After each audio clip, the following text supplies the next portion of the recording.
লাগছে না কালকে কাটা করেছিলি কালকে কাটা করেছিলি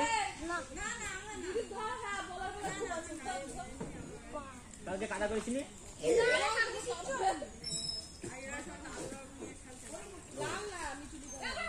আঙ্কুর এই মাথা ফাটা রং নেই আর নাম আর রং নেই আঙ্কুর তোমার কাছে দিয়েছিস